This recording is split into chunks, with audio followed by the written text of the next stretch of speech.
están todos? Mi nombre es María Belén García Vintimilla, estudiante de medicina en el 8º semestre en la Universidad de Guayaquil, en Ecuador. También soy miembro activo de ASOCEMUG y su docente en esta subacademia, nuestra Academia Harper. Estaré acompañándolos en la materia de fisiopatología en el nivel intermedio. También decirles que tengo una página en Instagram que se llama Te enseño lo que me enseñan. El arroba está aquí abajito y también está ahí en las diapositivas. Y en esta página, ¿qué hago? Pues subo contenido médico que considero que es clave e importante y bueno, también es práctico para la carrera. Yo estaría súper agradecida de que me sigan y estaríamos en contacto también por allá. Y bueno, encantadísima de estar el día de hoy con ustedes y lista para que aprendamos un nuevo tema. Y bueno, hoy la protagonista es, redoble de tambores por favor, la hemofilia. Bueno, en cuanto al contenido de la clase de hoy, lo hemos dividido en 3 partes, ¿ok? También podemos llamarlos segmentos. El primero, titulado Entremos en contexto. En este de aquí diremos la definición, la etiología y la fisiología. El segundo lo hemos denominado nuestro tema, fisiopatología. Aquí veremos los tipos de hemofilia, qué ocurre en la hemofilia A y qué ocurre en la hemofilia B. Y el tercer bloque, también titulado Manos a la obra. En este de aquí veremos signos y síntomas, diagnóstico, tratamiento y pronóstico. Y bueno, empezamos. Entremos en contexto. La hemofilia no es más que un desorden genético causado por mutaciones en los genes de factor de coagulación en la sangre. Es una enfermedad genética que se va a transmitir de padres a hijos, ¿ok? Consiste en una anomalía hereditaria ligada a un factor del cromosoma X, que es herencia ligada al sexo. Se debe a mutaciones, delecciones o inversiones que afectan al gen del factor 8 o del factor 9. Como estos genes se localizan en el cromosoma X, la hemofilia afecta casi exclusivamente a varones, pero ojo, casi. Las hijas de hombres hemofílicos son portadoras obligadas, pero los hijos que no presentan la enfermedad son normales. Cada hijo de una portadora tiene una probabilidad del 50% de presentar la hemofilia y cada hija tiene una posibilidad del 50% de ser portadora. En cada célula tenemos 46 cromosomas, la mitad la recibimos de nuestra madre, o sea 23 cromosomas, y la otra mitad de nuestro padre. Existen 2 cromosomas sexuales, el cromosoma X y el cromosoma Y, como lo vemos aquí. Mientras que las mujeres tenemos 2 cromosomas X, los hombres tienen un cromosoma X y un cromosoma Y. Como la herencia de la hemofilia se transmite por el cromosoma X, si una mujer tiene un cromosoma X con la alteración que produce la hemofilia, el otro cromosoma X, que es sano, hace que la coagulación funcione bien y por eso la mujer no sufre de la enfermedad, pero sí la puede transmitir a sus hijos. Pero en cambio, si esto pasa con el hombre, es decir, si el hombre tiene un cromosoma X que tiene la alteración de la hemofilia, no hay otro cromosoma X que supla su función, entonces va a sufrir la enfermedad, ¿ok? La mujer se comportará como portadora y el hombre la padece y la transmite. En cambio, la mujer solo la transmite, ¿ok? Para que una mujer presente o manifieste esta patología, necesitaría 2 copias defectuosas del cromosoma X, lo que es muy poco probable, pero no imposible, ¿eh? Ojo al dato, igual puede pasar y tienen que estar pendientes. Este de aquí es un vaso sanguíneo. Los vasos sanguíneos son estructuras tubulares que permiten el transporte de la sangre en nuestro cuerpo. La sangre está conformada por 3 componentes celulares: los glóbulos rojos, los glóbulos blancos y las plaquetas, que bueno, estas últimas no son células como tal, sino que son fragmentos de citoplasma. Y también por una parte líquida llamada plasma, compuesta por numerosas sustancias, tales como proteínas, sales, etc. ¿Ya? Cuando nosotros nos lastimamos, aquí vemos al niño llorando y lastimado, ¿qué pasa? Se rompe nuestro vaso sanguíneo y todos estos elementos que les mencioné se empiezan a escapar. Y esto es algo que nuestro poderosísimo organismo no lo puede permitir, ¿verdad? Entonces, dice nuestro organismo, no bajo mi cuidado, not on my watch. Entonces, ¿qué ocurre? Ocurre lo que les voy a decir a continuación. Con fines ilustrativos, hemos aquí representado dentro del vaso sanguíneo a los glóbulos rojos, a las plaquetas aquí de amarillito y a los factores de coagulación, que como sabemos son 13. Son 13 factores de coagulación los que están presentes, pero aquí, como les dije, para entenderlo mejor, hemos representado el factor 10, el factor 11, el factor 7, el factor 8 y el factor 9. Esta persona, la que aparecía llorando, se corta, ¿verdad? ¡Boom! Y se rompe el vaso sanguíneo. El cuerpo tiene que impedir esta pérdida de sangre y por eso se desarrolló un sistema de coagulación llamado hemostasia, que consta de 3 pasos. Primero es el espasmo celular, que consiste en una contracción muscular, es decir, el vaso se estrecha para de esta manera reducir el flujo de sangre. Luego se forma un tapón plaquetario, ¿verdad? O sea, aquí la persona se ha cortado y todo se empieza a salir. Pero luego nuestras plaquetas se van aquí al lado de donde se ha cortado la persona y empiezan a formar ese tapón plaquetario. ¿Ya? Y este tapón plaquetario se lo denomina coagulación primaria. Pero el problema con esta coagulación primaria es que el coágulo que se forma no es lo suficientemente fuerte para poder detener esta hemorragia de forma definitiva. Entonces nuestras plaquetas van a necesitar la ayuda de estos personajes muy importantes que son los factores de coagulación, lo que nos lleva al tercer paso, que es la coagulación sanguínea. Las células dañadas, las plaquetas, liberan sustancias que activan estos factores de coagulación. Ya, estas son moléculas que están en la sangre y como les había dicho son 13 que reaccionan en cadena. ¿Ya? El último es un factor activador de protrombina, ya una proteína. Ella se convierte en trombina, que es una enzima, esta que vemos aquí, que activa el fibrinógeno, que es otra proteína inactiva, que se transforma en fibrina.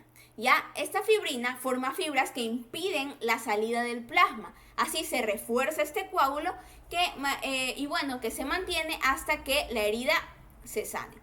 En otras palabras, ¿ok? Estos factores de coagulación van a la ayuda de las plaquetas, ¿verdad? Entonces, y ahí, ¡pum!, ayudan a este taponcito plaquetario que ya no da más y forman esto aquí que es la fibrina, y la fibrina es la que impide que continúe la hemorragia.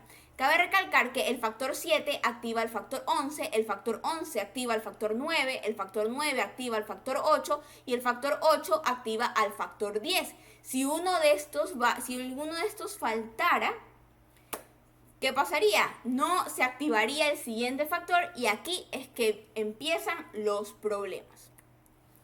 Entonces, ahora nuestro tema, fisiopatología.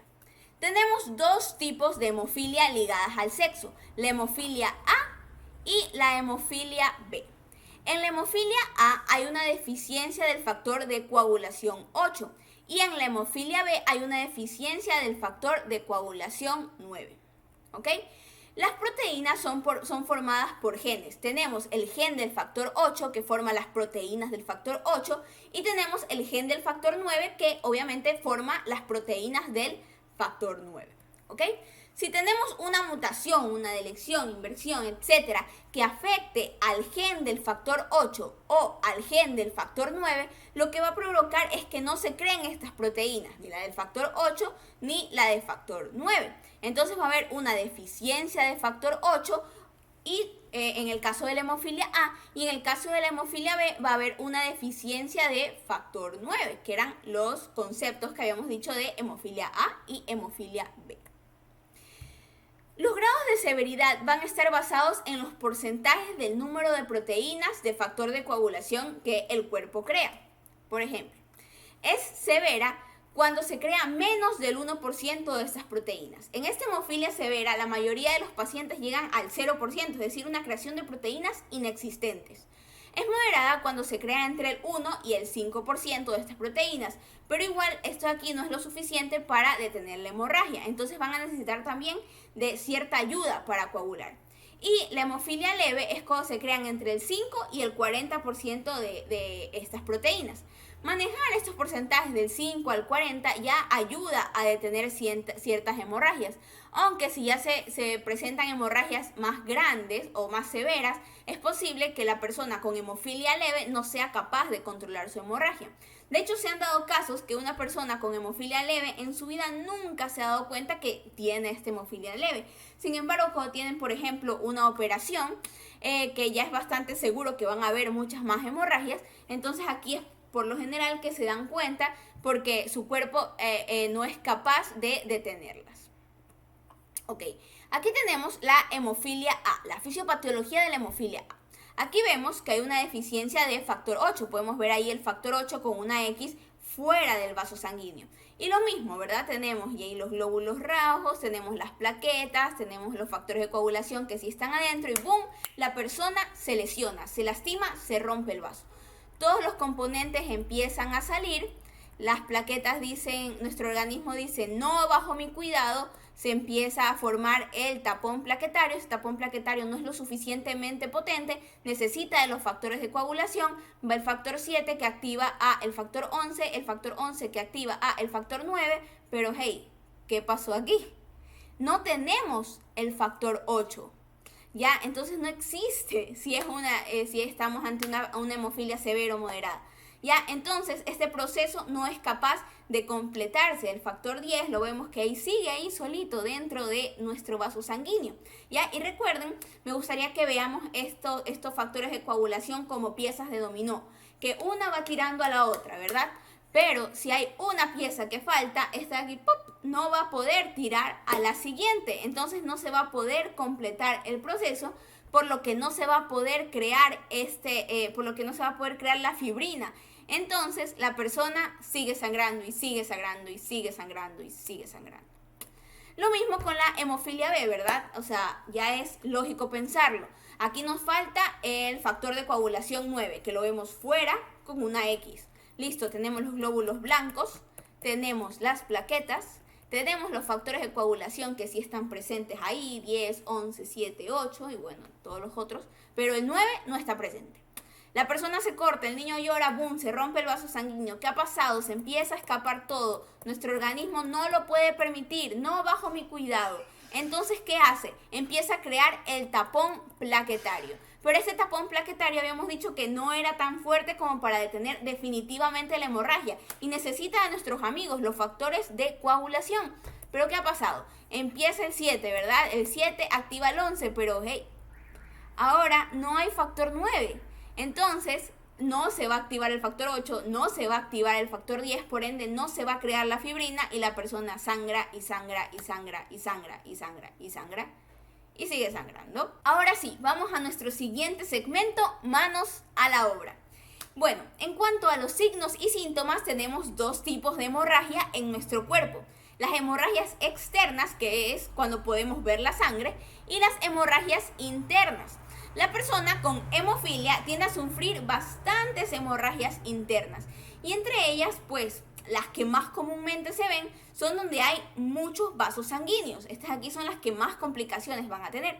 Y los lugares más afectados suelen ser las articulaciones, tales como rodillas, las articulaciones de los codos, la de los tobillos, etc. También ciertos músculos como el psoas, que tienen gran extensión y gran cantidad de vasos sanguíneos, pueden causar grandes hemorragias. Entre los signos y síntomas también encontramos sangrado excesivo e inexplicable por cortes o lesiones, o también después de alguna cirugía o algún arreglo dental, muchos moretones grandes y profundos, sangrado inusual después de las vacunas, dolor, hinchazón u opresión en las articulaciones, como les había mencionado, sangre en la orina o en las heces, sangrado nasal sin causa conocida, y en los bebés hay una irritabilidad inexplicable. Un simple golpe en la cabeza puede provocar un tal sangrado en el cerebro que algunas personas que padecen hemofilia grave, y bueno, esto de aquí ocurre con poca frecuencia, pero es una de las complicaciones más importantes, más graves. Y algunos de los síntomas que podemos encontrar en estas personas son dolor de cabeza intenso y prolongado, vómitos reiterados, somnolencia o letargo. Bueno, En cuanto al diagnóstico, el diagnóstico de tipo de hemofilia lo vamos a determinar por su historia clínica, signos y síntomas, antecedentes familiares, la clínica en general, ¿verdad? Y en el laboratorio se realiza tomando una muestra de sangre y midiendo el grado de actividad del factor de coagulación. En el caso de la hemofilia A se diagnostica el grado del factor 8 y en el caso de la hemofilia B el grado del factor 9. Según la cantidad del factor deficitario, ya sea del 8 o del 9, se puede establecer los grados de severidad, que ahí vemos que son los porcentajes que ya les había mencionado anteriormente. En cuanto al tratamiento, bien, si la hemofilia, si bien es cierto, aún esta no tiene cura, ¿cuál creen ustedes que sea el tratamiento más utilizado? Pues es más o menos obvio, ¿verdad? Dice que ustedes lo están pensando allá desde su casa. Pues si les falta factor de coagulación 8 o si les falta factor de coagulación 9, pues métale factor de coagulación 8, métale factor de coagulación 9, ¿verdad? O sea, es lo obvio. Entonces, por eso es que decimos que el tratamiento más utilizado es el de restitución, ¿ya? Que consiste en la inyección intravenosa lenta de concentrados de factor de coagulación 8 o 9, dependiendo del tipo de hemofilia, claramente. Estas infusiones corrigen la ausencia o deficiencia del factor de coagulación correspondiente, ¿ok? Los concentrados del factor de coagulación pueden prepararse a partir de la sangre humana o a partir de factores de coagulación recombinantes. Se puede recibir el tratamiento de restitución periódicamente para prevenir el sangrado, que este aquí es el de profilaxis, o si no, se puede realizar un tratamiento a demanda que es menos costoso que el tratamiento de profilaxis, pero existe un riesgo de que en el caso de sangrado se produzcan las lesiones antes de que se reciba este tratamiento a demanda. Existen otros tipos de tratamiento como la desmopresina. Ya este aquí es una hormona sintética que estimula la liberación del factor 8. ¿Ok? Entonces este tratamiento es exclusivo del tipo de hemofilia A. El deporte también es parte importante del tratamiento integral de la persona con hemofilia, y las personas con hemofilia, cabe recalcar que incluso las personas con hemofilia severa pueden trabajar sin ningún problema. Sin embargo, nos dicen ciertos tipos de recomendaciones de no realizar trabajos que tengan demasiado riesgo de cortes o lesiones, e igual es recomendable que alguien que esté dentro del trabajo sepa que la persona tiene esta enfermedad, padece esta patología, para que igual esté pendiente, ¿no? Y bueno, en cuanto al pronóstico, que ya es la última parte de la clase del día de hoy, en la actualidad, gracias a todos los modernos tratamientos de concentrados antihemofílicos, tanto de factor 8 como de factor 9, y las medidas preventivas que ya hemos mencionado, la calidad y expectativa de vida de los pacientes es prácticamente igual que la de las personas sanas. O sea, veo que funciona, todo ok. Y bueno, eso sería todo por la clase de hoy. Como les dije, mi nombre es María Belén García Vintimilla. Me encuentran en Instagram como Te Enseño Lo Que Me Enseñan. El @ está aquí abajito, como les había dicho. Los invito a visitar todas las clases de la Harper Academia, tanto las de fisiopatología como de las otras escuelas, y a realizar los cursos, que yo les prometo que no se arrepentirán. Y bueno, hasta la próxima. Chao.